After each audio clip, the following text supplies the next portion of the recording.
Hello, good morning, Radhe Radhe. आप सभी को नवरात्रों की ढेरों शुभकामनाएं। माता रानी आप सबकी मनोकामना पूरी करें।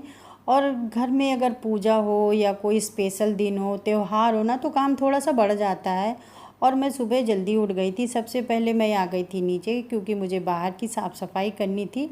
मैं और मेरा छोटा बेटा दोनों लग गए ना, तो थोड़ा सा काम जल्दी हो गया था। और मैंने ऊपर से सफाई ना करनी शुरू कर दी थी, और नीचे वाले फ्लोर तक पूरा घर मैंने क्लीन कर दिया था। और यही काम आप अगर अकेले करो ना, तो बहुत टाइम हो जाता है, लेकिन कोई थोड़ा सा हाथ लगा देता, थोड़ा सा काम जल्दी हो जाता है। और आज नवरात्रे हैं, तो थोड़ा साफ़ सफाई बहुत ज़रूरी है। और जब मेन गेट ही गंदा होगा तो माता रानी कैसे आएंगी, इसलिए ना पहले घर की साफ़ सफाई कर ली थी। और जब घर को साफ़ हो जाता है ना, तो एक सच बताऊँ ना, मन को भी बहुत अच्छा लगता है, एक सुकून मिलता है। और फिर मैंने स्नान किया, फिर भगवान का मंदिर पट खोला, फिर सारे जो भगवान के बर्तन थे उन्हें मैंने बाहर निकाला और उन्हें पीताम्बरी से अच्छे से धुल दिया है। अगर बर्तन भी थोड़े से गंदे होते हैं ना, मतलब पूजा वाले दिन कुछ भी गंदा नहीं होना चाहिए, तो जो भगवान के थोड़े से बर्तन थे उन्हें भी मैंने धुल दिया है। और अगर कोई स्पेशल दिन होता है, जैसे आज नवरात्र है, तो थोड़े बहुत बर्तन ना एक्स्ट्रा ही निकल आते हैं, और सारे बर्तनों को फिर मैंने अच्छे से धुल दिया है।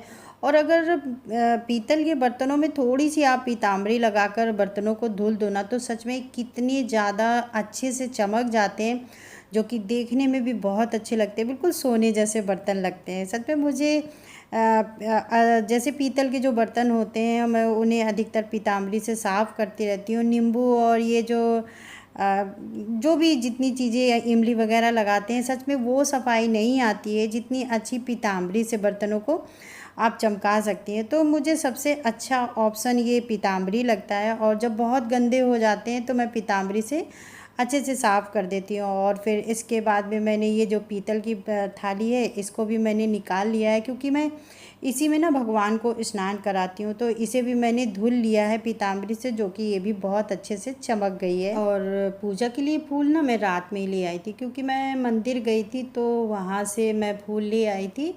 और एक पूरी में जो माला होती है गेंदे की, मैं वो एक लाई थी। और थोड़े बहुत खुले हुए गेंदे के फूल ले लिए थे।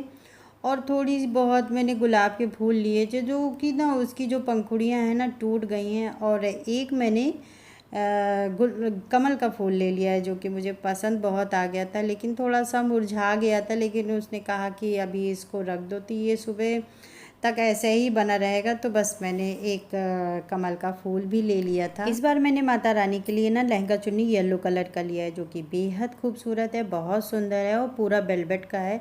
मुझे ये पसंद आ गया था, बहुत सुंदर लग रहा था, तो मैंने इसको ले लिया है। और साथ में मैंने ये एक माला ली है, जो कि बहुत सुंदर इसके साथ में लग रही थी, तो मैंने इसको भी ले लिया है। और सुहाग का सामान लिया है, जिसमें मैंने चूड़ी है, बिंदी है, लिपस्टिक है, पैर का रंग है, हाथ की मेहंदी है, नेल पॉलिश है, मतलब जो भी सामान सुहाग का होता है मैंने उसको ले लिया है। और जब भी मैं माता रानी की पूजा करती हूँ नवरात्रों में, तो मैं हमेशा ही सुहाग का सामान चढ़ाती हूँ, क्योंकि चढ़ाना भी चाहिए, क्योंकि बहुत अच्छा होता है।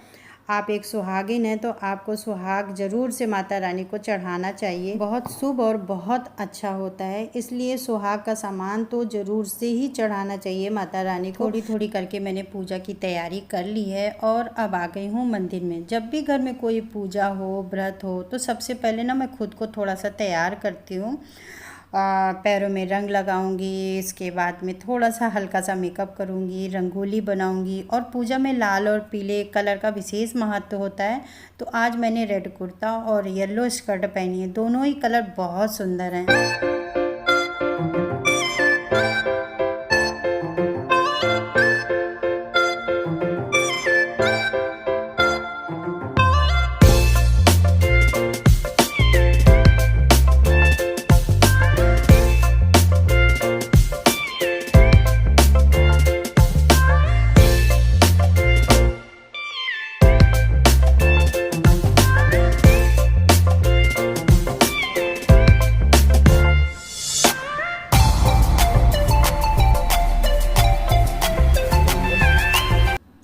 तैयारी करने के बाद में मंदिर में जितनी भी फ़ोटो थी उन्हें गंगा जल से अच्छे से साफ़ कर लिया है। और भगवान विष्णु की फ़ोटो नहीं, ये बहुत पुरानी है, जब मैं व्रत रहती थी तब मैं लेकर आई थी। अब तो खैर मैं कोई भगवान की फ़ोटो लेती ही नहीं हूँ। और मंदिर में बहुत ज़्यादा फ़ोटो या विग्रह रखने भी नहीं चाहिए। आप जितनी सेवा कर सको ना बस वही रखो। और देखा देखी तो कभी भी कोई विग्रह रखना ही नहीं चाहिए। जब भी हम कभी कोई मंदिर जाते हैं कोई ना कोई फ़ोटो ज़रूर ले आते हैं, ऐसा तो बिल्कुल नहीं करना चाहिए। जब भी हम कोई भगवान लाते हैं और फिर उनकी सेवा नहीं करते हैं ना तो दोष लगता है। और फिर सभी फ़ोटो को मैंने अच्छे से साफ़ कर दिया है और उनको उन्हीं के स्थान पर मैं मेरे विराजमान कर दूँगी।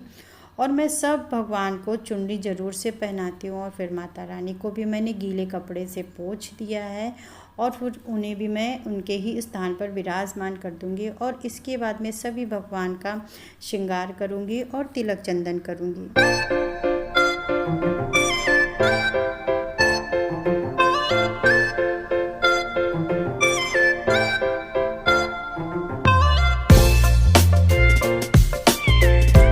माता रानी को फूलों का आसन दिया है और माता रानी का श्रृंगार भी बहुत अच्छे से कर दिया है। माता रानी को स्नान करा दिया है, उनका श्रृंगार कर दिया है। सच में बहुत सुंदर लग रही हैं। और माता रानी बस ऐसा लग रहा है ना कि बाहर ही आ जाएंगी। और पूजा पाठ ना प्रेम से, भाव से और विधि विधान से होनी चाहिए, ये बहुत ज़रूरी होता है। और माता रानी का श्रृंगार भी बहुत अच्छा हुआ है, कितनी सुंदर लग रही हैं। माता रानी को सबसे पहले इत्र लगाएंगे, उसके बाद में रोली लगाएंगे, सिंदूर लगाएंगे, हल्दी चढ़ा देंगे और लाल कलर का फूल तो ज़रूर से चढ़ाएं, ये विशेष भी माना जाता है। और पहले दिन तो ज़रूर से चढ़ाएं। पूजा हमेशा अच्छे भाव से करनी चाहिए, अपने भाव हमेशा अच्छे रखने चाहिए। ज़रूरी नहीं है कि हमारे पास बहुत कुछ हो, बहुत बहुत महंगा होना चाहिए, ऐसा कुछ भी नहीं है। भगवान ना सिर्फ भाव के ही भूखे होते हैं। और भगवान 56 भोग से नहीं, भाव से ही खुश हो जाते हैं। और भगवान को अच्छे भाव के साथ खुद को समर्पित कर दें, यही सबसे बड़ी पूजा होती है। इसके बाद में भगवान को लगाते हैं भोग। और भोग में मैंने लौंग, इलायची, बतासे, फल, ये सब मैं ना भोग में लगा देती हूँ। और ये मैं रोज़ ही लगा देती हूँ क्योंकि माता रानी को बहुत पसंद है। इसके बाद में मैंने जो सुहाग का सामान था वो चढ़ा दिया है और श्रीफल चढ़ा दिया है। जब मैं कलश रखती हूँ उस पर श्रीफल रखती हूँ तो वो मैं बहते हुए पानी में विसर्जित कर देती हूँ। लेकिन जो मैं इस तरह से माता रानी को भोग में श्रीफल चढ़ाती हूँ वो मैं आखिरी दिन ना श्रीफल सभी कन्याओं को बांट देती हूँ, घर में प्रसाद में सबको दे देती हूँ। और इसके बाद में लौंग और कपूर से आरती करती हूँ पूरे 9 दिन।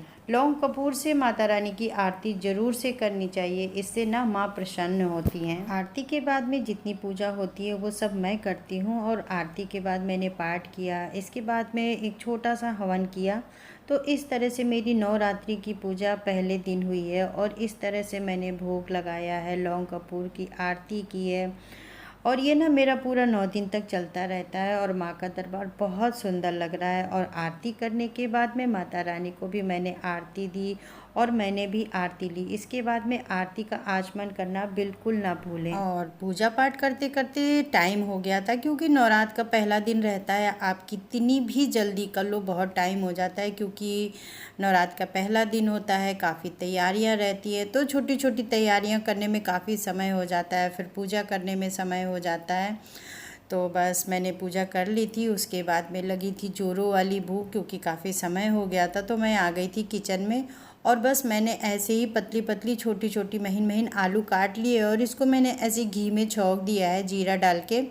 और इसको मैंने पतला इसलिए भी काटा है ताकि ये जल्दी से पक जाएगी। और एक तरफ मैंने दूध उबाल दिया है तो इसमें दोपहर में मैं मखाना पका लूँगी। और आलू पक जाने के बाद में मैं अभी चाय चढ़ाऊँगी। तो मैं अभी का नाश्ता सिर्फ आलू और मूंगफली के दाने खाऊंगी और चाय पीऊंगी। मैं भगवान से यही प्रार्थना करती हूँ कि मेरा घर परिवार एक नया परिवार है, वो है यूट्यूब। सदा माता रानी का प्यार उन पर आशीर्वाद बना रहे। ये जीवन है, इसमें ना हम एक एक पल इंतज़ार करते हैं, अब ये हमारे त्यौहार आएंगे, अब ये त्यौहार आएगा। त्यौहार आते हैं और चले जाते हैं। और जब त्यौहार आते हैं ना तो अपने साथ बहुत सारी खुशियाँ लेकर आते हैं और हम सब इंजॉय करते हैं। छोटी सी ज़िंदगी रहती है, बहुत खुशी से बहुत अच्छे से सारे त्यौहार को मनाना चाहिए क्योंकि बहुत ही खुश नसीब वो लोग होते हैं जिनको सारे त्यौहार मिलते हैं। साल पे साल बहुत कुछ बदल जाता है, इंसान रहता है, कुछ इंसान चला जाता है, तो बड़े खुश नसीब वो लोग होते हैं जिनको त्यौहार मिलते हैं।